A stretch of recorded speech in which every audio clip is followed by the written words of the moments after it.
Now, before that actually happens, sometimes you do have to negotiate on your price or your conditions. Obviously, it's about meeting in the middle. So you don't have to give the agent what they're asking. They're working for the vendor and they're employed by the vendor to get the best price for them. Now, if you don't think the property is worth that, then don't offer it.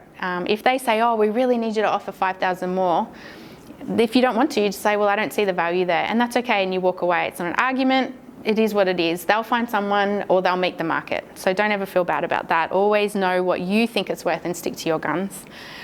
So once your contract of sale has been signed and we've moved through into this phase where we actually do some stuff on the property and get our finance sorted so that we can move forward to this next phase of actually buying it.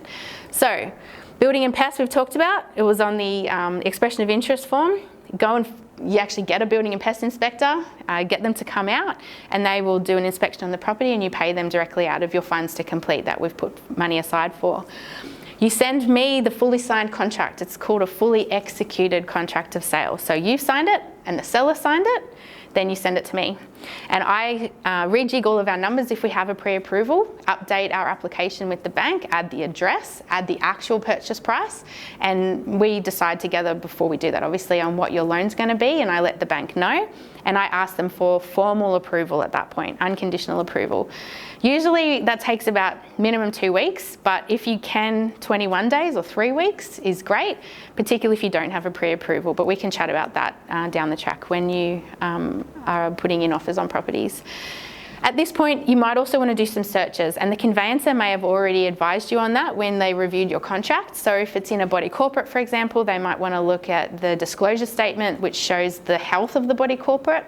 So the body corporate is the common money and that manages the common bills in the common area associated with, say, a unit block or a townhouse development. Having good health of the body corporate is important because if something goes wrong in the complex in a common area, then everyone has to pay to get that fixed. So just looking at that before, so that's a search you might want to do, or you might want to do some flood searches, for example. Based on the Gold Coast, that's something that we do a lot. It depends on where you are in the country, but it's important to know whether your block is flood affected.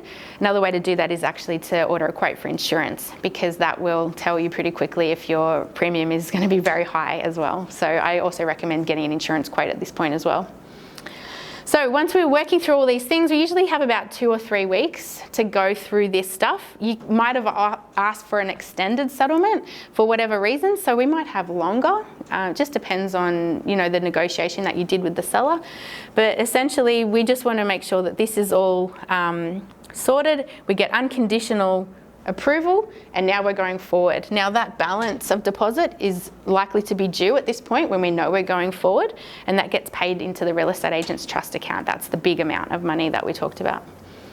So then the conveyancer takes over. So the loan's approved, I'm still with you, but now it's up to the lawyers. So they're working all of the paperwork out. Because you're going to buy this house, it's all been approved by the bank, we're moving forward to settlement. So settlement is the day you actually own the property. It's the day that you can go to the real estate agent and you say, hey, I'm the owner now, can I have the keys please? I want to go move in, which is the super exciting day. That's the best day. But there is a little bit of work that has to go in to getting us from when we're unconditional through to settlement. And most of that is done by the conveyancer. So they'll set you up in the online workspace called PEXA. Doesn't matter, you don't need to worry about PEXA, but they project manage the settlement. So they'll make sure they invite the bank that you're getting your money from. They'll invite the lawyer for the other party, the seller, so they will be involved. The government will be involved because there might be fees that they need to be paid, and everybody will either give or get money, or give or get paperwork. And then that will all be settled by the conveyancer on settlement day. So that's the day that you own the property. So once settlement's happened, I call you and go, congratulations, you can move in now, you own your house, and that's a very exciting day. That's like the best day for me, that's what I live for my job. Going through this ride with you and actually getting to that point is really exciting.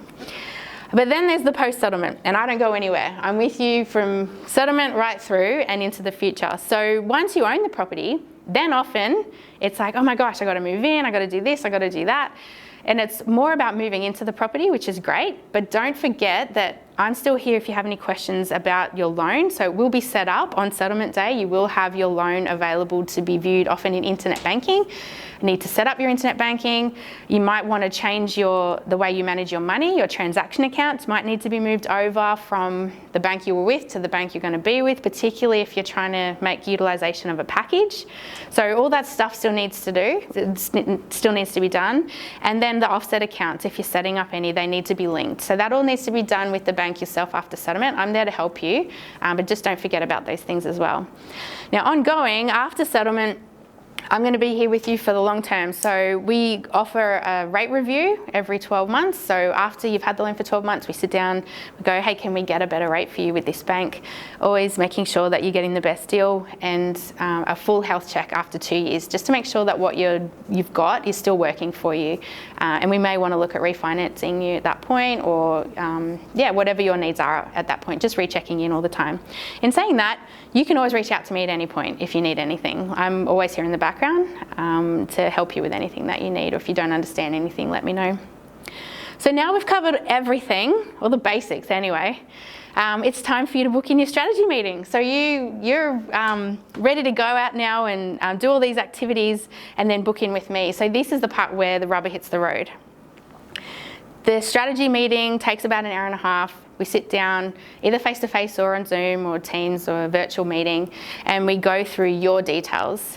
So I look forward to doing that with you, and please book that in, and then we'll keep going on your journey.